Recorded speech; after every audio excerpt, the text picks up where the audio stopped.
બનાસકાંઠામાં ઉદ્યોગપતિ દ્વારા સગીરા પર દુષ્કર્મની ઘટનાથી ચકચાર મચી ગઈ છે। પાલનપુરના ઉદ્યોગપતિએ સગીરાના વાલી હોવાની ઓળખ આપી આરોપી સગીરાને તેની શાળાથી ચંડીસર જીઆઈડીસીમાં લઈ ગયો। ઔદ્યોગિક એકમમાં ઉદ્યોગપતિએ અવારનવાર દુષ્કર્મ આચર્યાનો તેના પર આરોપ છે। પોલીસે આરોપીના રિમાન્ડ મેળવી વધુ કાર્યવાહી હાથ ધરી છે।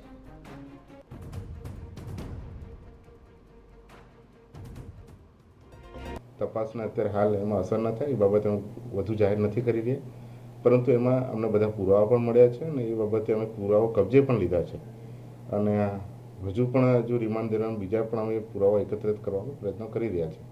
પણ આપણે જણાવી દઈએ કે આમાં ઝડપથી કન્વિક્શન આવે અને એક ઉદાહરણરૂપ દાખલો બેસે એ માટે બનાસકાંઠા પોલીસ કાર્યરત છે।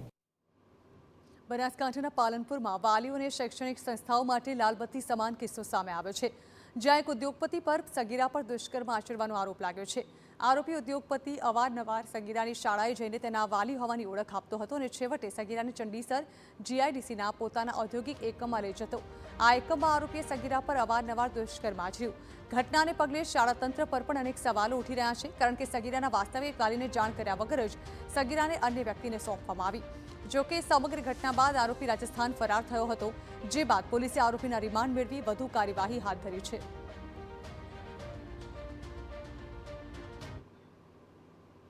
બોટાદ તાલુકાના